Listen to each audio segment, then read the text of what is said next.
Halo sahabat, kembali lagi kita bertemu di channel Klise Film. Bagaimana kabar kalian? Semoga selalu dalam keadaan sehat walafiat.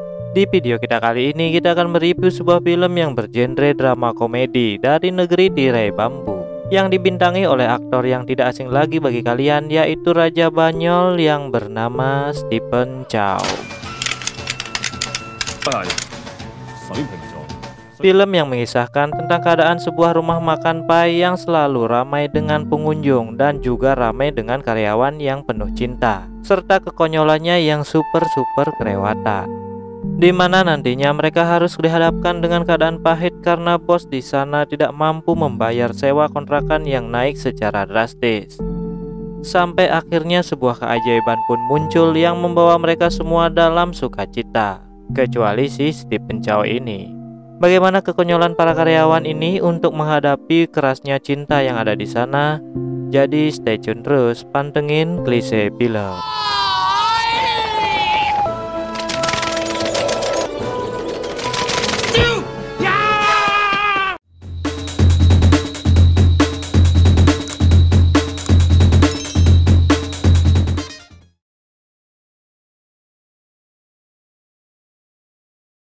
Film dimulai di sebuah toko kue pai yang kelihatannya terenak di kota itu karena pengunjungnya di sana sangat ramai. Toko kue tersebut dimiliki oleh seorang bos yang bernama Paman Lee yang hafal dengan semua pesanan pelanggan sehari-hari.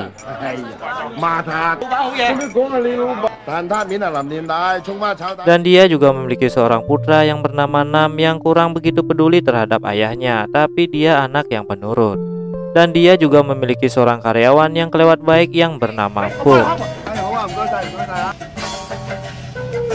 Ketika Puk sedang mengantarkan sebuah pesanan, dia bertemu dengan seorang wanita yang tidak sengaja dia tabrak dan menjatuhkan susu kotak milik wanita itu. Sontak Puk yang memang sangat baik hati segera mengambil kotak susu itu dengan jurus bangau terbangnya yang ternyata isinya sudah kosong.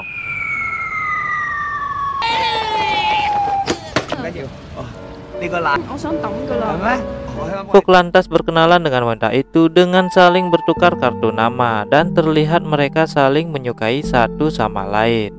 Kembali ke toko dan terlihat seorang wanita yang memberikan sepucuk surat kepada karyawan yang bernama Sui. Ternyata Sui merupakan karyawan favorit di toko kue itu. Karena karisma, ketampanan, dan jiwa laki-laki sejati yang dimilikinya, Sui mampu menarik begitu banyak wanita yang sangat tergila-gila kepadanya.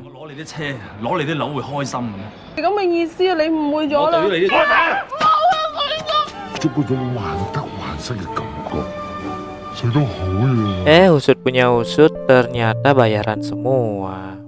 Terlihat kembali anaknya Paman Lee, yaitu si Nam Nam, yang mendapatkan ajakan ketemuan di sebuah mall dengan wanita yang mengaku mirip dengan Maruko-chan.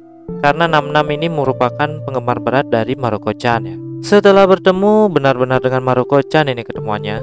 Ketika dia sedang berlari dan bersembunyi di balik pot besar, dia bertemu dengan seorang wanita yang juga bersembunyi karena dikejar-kejar oleh rentenir yang bernama Fon Fon. Tanpa basa-basi, Fon Fon yang mengajak Nam cipokan mesra untuk memalingkan muka dari para rentenir yang mengejarnya. Di toko, Puk yang menjawab telepon dari lantai 2 langsung berbicara tentang cinta pertamanya kepada Paman Lee dan dia disuruh untuk meminta bantuan kepada Sui karena memang dia sudah pro dalam hal percintaan. Setelah dengan sogokan Rp10.000, akhirnya Sui memberikan nasihat dan mendandani Puk seperti jago kungfu karena dia akan pergi ke tempat padepokan sesuai yang tertera di kartu nama Fanny yang diberikan pada Puk.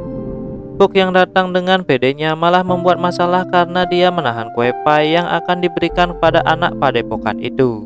Dan tanpa basa-basi dia langsung diajak duel karena warga padepokan itu menganggap Puk jago bela diri. Terlihat dari baju yang dipakai Puk. Puk yang memilih lawannya sendiri, yaitu tukang sapu, dan ternyata dia adalah guru kungfu yang bernama Clan.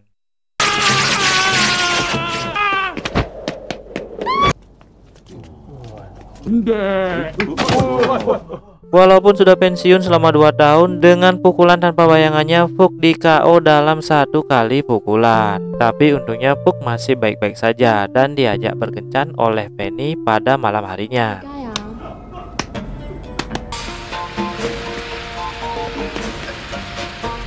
Kembali ke Nam-Nam yang berbincang-bincang dengan Pon-Pon dan akan mengambilkan makanan di bawah. Ketika akan duduk santai, Pon-Pon bertemu dengan Paman Lee dan berbohong bahwa dia adalah tunangannya Nam. Setelah Pon-Pon membelas dengan cerita seperti di Indosiar, anak dan menantu yang dilupakan orang tuanya. Akhirnya Paman Lee pun luluh sampai memeluk dan mencium Nam karena cerita dari Pon-Pon.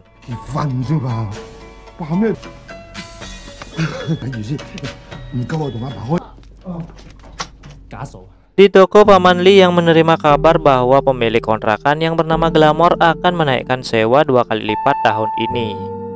Paman Lee yang merasa ketar-ketir karena pendapatan toko yang belum mencapai target, dan akhirnya dia kembali meminta bantuan Sui menangani ibu pemilik kontrakan itu. Dengan perhitungan super akurat dari Sui, dia langsung menyusun rencana ketika si Glamor ini datang. Wah,咁我哋咪冇得撈。喂，盛世地產集有冇？有。冇計錯，佢應該係好雜。但係如果你有本事，推哥臨下嘅眼神。Kedatangan Glamor sesuai prediksi Sui dengan adegan kucuk-kucuk tahe tapi berakhir tragis.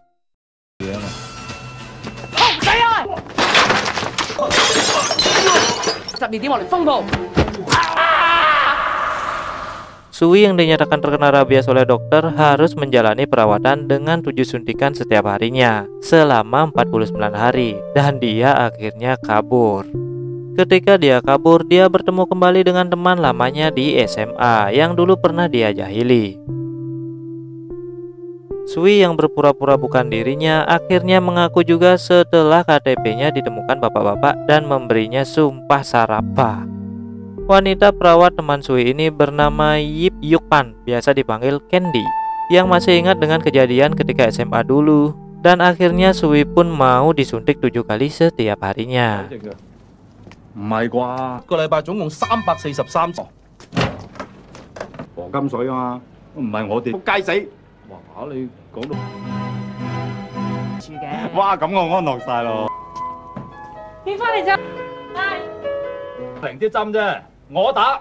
Kembali ke Fook yang sudah semakin dekat dengan Fanny dengan donor darah bersama dan menceritakan tentang Sui, diakhiri dengan candlelight dinner yang berujung petaka.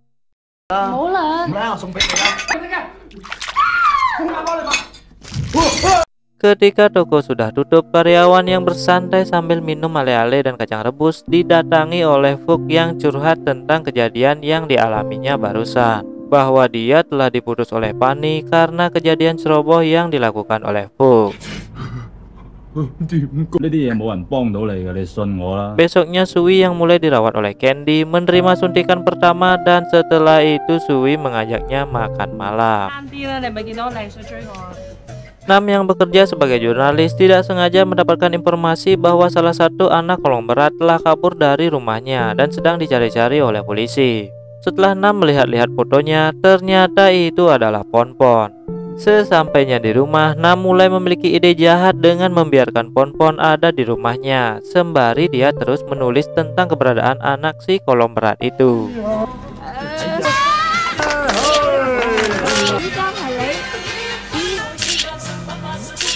Fook yang sudah baikan dengan Fanny datang ke tempat kerjanya dan dia mendapatkan kabar bahwa pacar Fanny yang dari Amerika datang untuk menikahi Fanny. Sontak itu membuat Fook kecewa dan merubahnya menjadi sangat-sangat jahat kepada siapapun.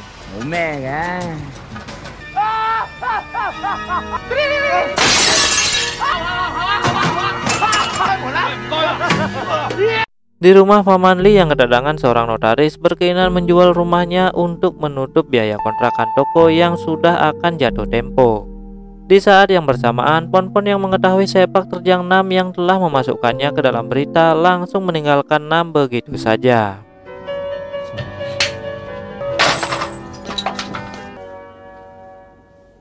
Malamnya Sui yang jadi candlelight dinner dengan Candy ingin memberikan sebuah surat kepada Candy yang sudah dia tulis sejak SMA dulu. Candy yang mengajak Sui untuk bertukar pakaian di kamar mandi yang ternyata itu hanyalah sebuah tipuan. Apa yang sebenarnya terjadi adalah Sui dijahili oleh Candy dengan mengambil semua pakaiannya dan pergi meninggalkan Sui tanpa busana. Dari mana datangnya wartawan coba? Tiba-tiba dia sudah dipoto, dan karena memang Sui ini terkenal dengan julukan Pangeran Tart Telur, foto bugilnya pun dipang-pang di semua tempat.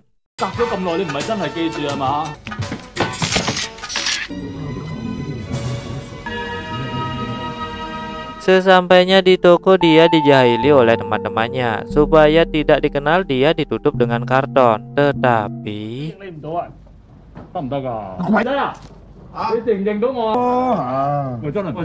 setelah itu Fuk yang mengetahui kebenaran bahwa Fanny tidak jadi menikah dengan mantan pacarnya, datang bersama Sui ke tempat kerjanya Fanny.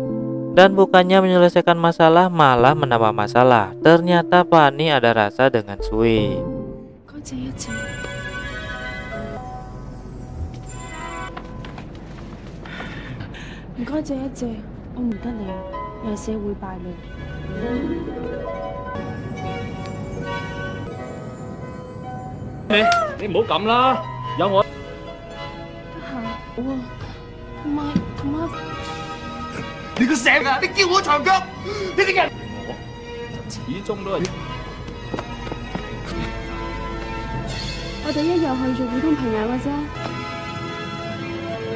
Fuk yang frustasi melihat itu keluar dengan cepat, dan Sen sudah berpindah ke rumah sakit, yang ternyata Fuk ditabrak bemo ketika ingin keluar tadi. Dia bertemu dengan Candy, dan disinilah Fuk bercerita semuanya tentang Sui, bahwa Sui memang benar-benar mencintai Candy. Dari SMA Sui sudah menaruh hati kepada Candy sejak pandangan pertama. Sampai kejadian tak senonoh itu pun terjadi, dan setelah Fuk bercerita, Candy pun akhirnya sadar.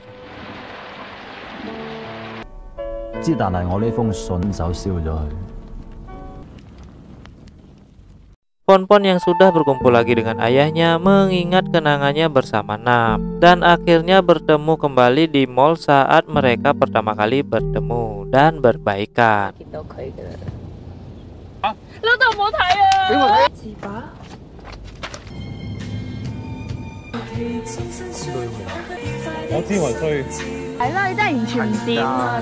Hari H penutupan toko kue pun tiba, dan si Glomor yang mendorong anak yang biasanya berbelanja di sana. Hal itu menyulut kemarahan anak buah Paman Lee, dan mengatakan Glomor belum berhak menutup tokonya karena belum waktunya. Sampai akhirnya lewat tengah hari pun tiba, dan Glomor yang menelpon teman-temannya, dan diikuti juga Paman Lee yang juga menelpon teman-temannya.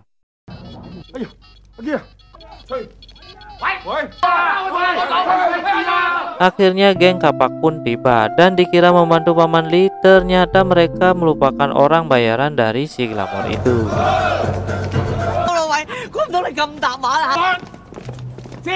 Ketika akan menobrak pintu, akhirnya si jagoan kungfu Hustle itu pun tiba. Siapa lagi kalau bukan Sui dan Fanny yang membawa seluruh warga padepokan, terutama guru klan. Guru klan yang siap menghadapi Glomor dengan jurus yang belum selesai dia sebutkan. Tendangan membelah langit si Glomor pun membuat guru klan KO.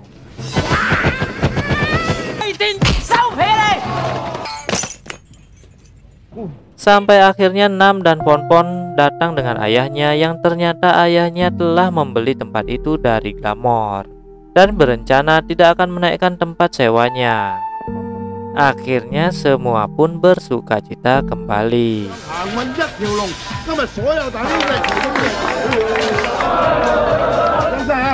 Nah ini di akhir film semua menemui pasangannya masing-masing. Nam-Nam dengan Pon-Pon, Fuk dengan Fanny. Semua karyawan juga termasuk Paman Lee, kecuali Sui yang hanya menjadi baygon saja. Tunggu dulu. Ternyata Candy datang ke sana dengan tarian yang sama ketika mereka terakhir bertemu, dan mereka pun langsung menyatakan cinta mereka masing-masing. Tamat.